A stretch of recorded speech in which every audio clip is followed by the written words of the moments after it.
Some amazing vocalizations near the Appalachian Trail, near the border of Tennessee and North Carolina. I will play this Bigfoot vocalization video again at the end and boost the volume, all except for the dog barking nearby, to avoid bursting anyone's eardrums listening to this with headphones. You're welcome.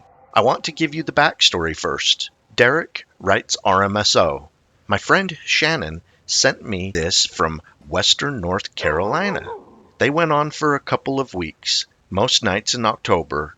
I live in northeastern tip of Tennessee, and I notice these are around here mid-late fall, usually October through December.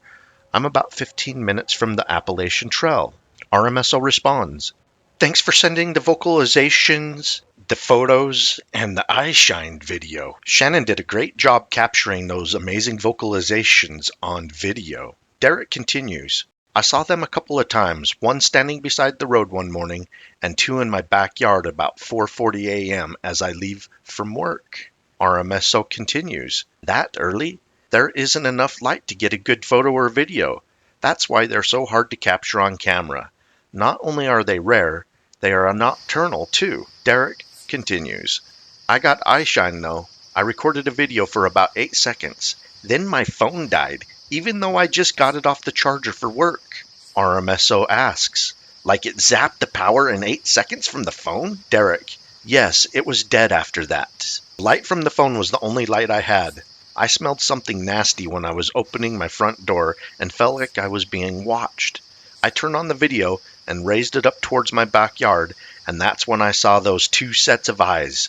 The phone died, and after a few seconds, one walked into the woods followed by the second." RMSO asks, "Do you all have a local name for them? Where you live, were you able to estimate its height by where the eyes were at?" Derek responds, "Well, in our Cherokee, they are Unawadawaha or Sulkalu or Nunyangwe. I apologize if I pronounce those wrong. I'm sure if I did, people are going to correct me in the comments." And this is also what Derek says. "They were maybe 7 feet tall, not real tall, a bit hard to tell as that they're in the area downhill from where I filmed." RMSO asks, "What do those Cherokee names mean?" Derek responds, "Mystic Tribe or the Slope-Eyed Giant. We were taught that they were a tribe of people that live in the forest. If you see one, turn around and leave. Sometimes they play tricks on your eyes. You may think you see them." RMSO continues, "Most people I know pack up camp and leave when they see one. Others abandon camp and come back a day or two later to get their things. Not many stick around after seeing one." And then Derek continues, "That is the best way. I have to laugh at people that go look for them. You won't ever find them. They find you."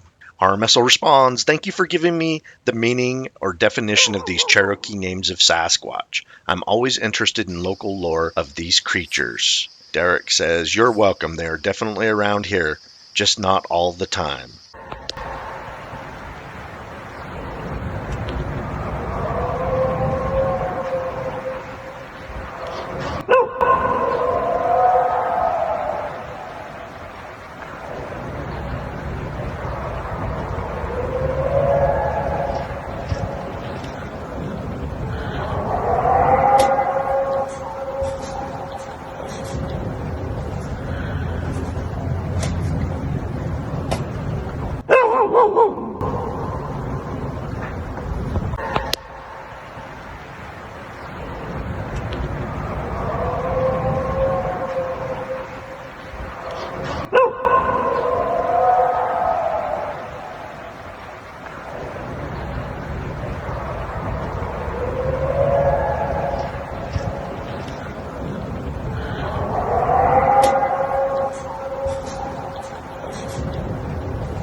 Bringing you Sasquatch evidence and encounters from the state of North Carolina.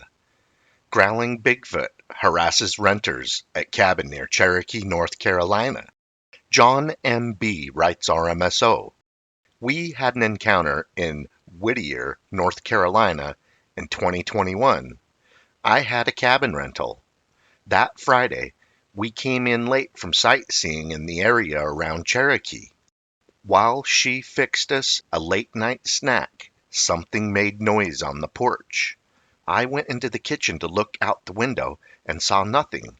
We thought it may have been a deer or a raccoon, but then it knocked something over, and we heard a growl. We went into the living room, and I went over by the couch where my pistol and phone was on a lamp table. It stopped in front of the window. There was a nightlight on the pole outside, and it lit up the porch enough for us to see a dark, tall creature on the porch. It fit the image of Bigfoot. Big, broad shoulders, black hair, ape-like features. My first thought was to pick up the phone to get a picture, but then I thought the better of it and grabbed my pistol. It grunted one more time and went on up the mountain. She and I were very scared, and we cut all the lights and put the chairs against the doors. We were awake all night and left at daylight. I looked around on the porch. A huge flower pot was knocked over. I didn't see any footprints on or near the porch, but many leaves had fallen during the night. I never want to see one that close again. It was within 3 feet of the window. I am 6 feet tall, and it was at least 8 feet tall. Very scary experience. Cody D writes RMSO. Don't know what's scarier, Bigfoot or some huge guy out there hunting pigs barefooted. Boaters find Bigfoot tracks on Yadkin River near Gameland south of Mocksville, North Carolina.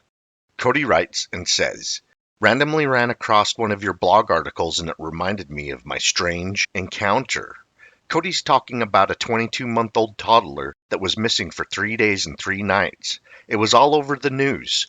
During the last week of January in 2019, Casey Hathaway was found alive and in good health after 3 days missing in sub-freezing temperatures, some of the coldest nights in North Carolina since 2012.